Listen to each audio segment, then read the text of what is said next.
Welcome to This Explainer. Today, we're doing something a little bit different. We are taking a deep dive straight into the bedrock of personality theory to look at two of the most famous words in all of modern psychology, introverts and extroverts. We use these words constantly, right? We use them to describe our friends, our partners, ourselves. But the fascinating reality is that the way we casually use these terms today is almost completely divorced from their true origins. We throw these labels around literally every single day. We just assume introverts are the shy people hiding in the corner of a party, quietly reading a book, and we assume extroverts are just the loud, boisterous ones, holding court right in the center of the room. But are introverts really just shy? And are extroverts really just loud? What if I told you that absolutely everything you think you know about these two highly popular labels is built on a massive misunderstanding? Okay, color me intrigued.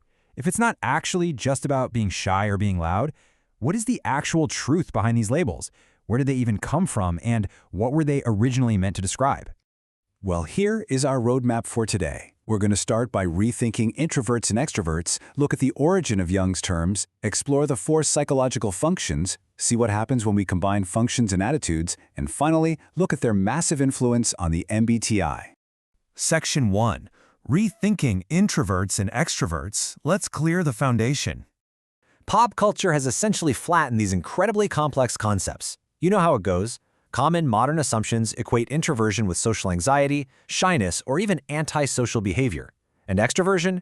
We automatically equate that with being talkative, outgoing, and socially dominant. But in their original psychological definitions, these terms had absolutely nothing to do with how many friends you have or how much you like going to parties. They were profoundly deeper than that.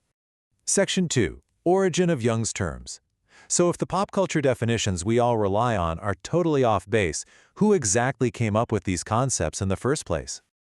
It was actually the legendary Swiss psychiatrist Carl Jung who originally coined these terms way back in the early 1920s. And for Jung, this whole thing was about one singular crucial concept: energy. Specifically, how we naturally direct our mental and psychic energy.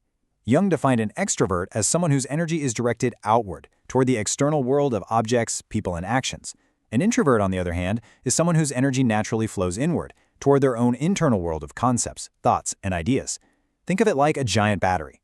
It's not about a fear of socializing at all. Extroverts literally charge their battery from the outside world, while introverts charge theirs from within. Section 3. The four psychological functions. That energy battery analogy beautifully explains the direction, but what other granular pieces did Jung use to build this comprehensive theory of personality? Surely it wasn't just inward versus outward. You hit the nail on the head. Jung knew that simply knowing the direction of your energy wasn't enough.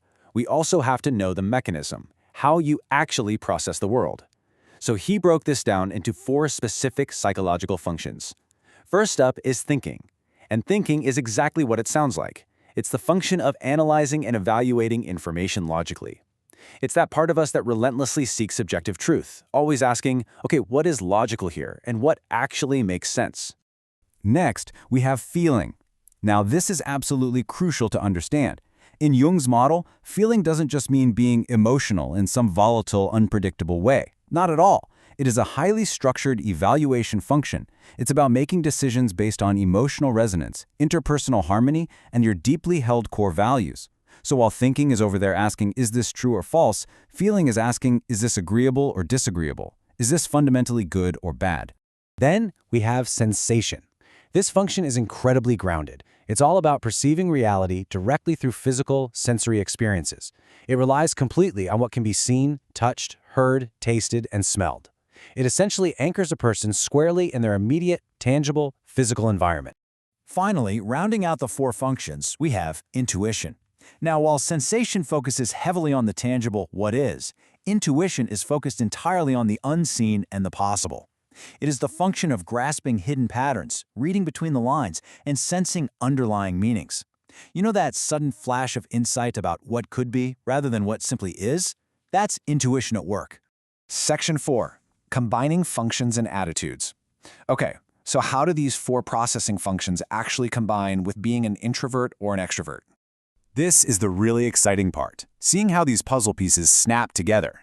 Jung dynamically combined those two attitudes, introversion and extroversion with the four functions we just talked about, to create 8 distinct personality types. Suddenly, you don't just have a generic introvert. You have an introverted thinker whose energy is directed inward to build these massive, complex logical frameworks. Or you have an extroverted feeler whose energy is directed outward to foster harmony among groups of people. An introverted intuitive is focusing inward on profound, shifting visions of the future, while an extroverted sensor is out in the world enthusiastically chasing down physical experiences. This dynamic mixing and matching is the true genius of Jung's entire system. Section 5. Influence on the MBTI. So how did Jung's highly theoretical, purely academic models evolve into the famous practical personality tests that millions of people take today? Back in the 1920s, Jung published his book Psychological Types, officially outlining these terms and functions.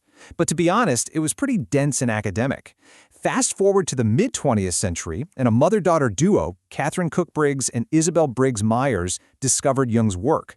They adapted his deeply complex theory, adding a few of their own parameters to make it accessible to everyday people. And that idea spread like wildfire. This adaptation evolved into the modern-day Myers-Briggs Type Indicator, or MBTI.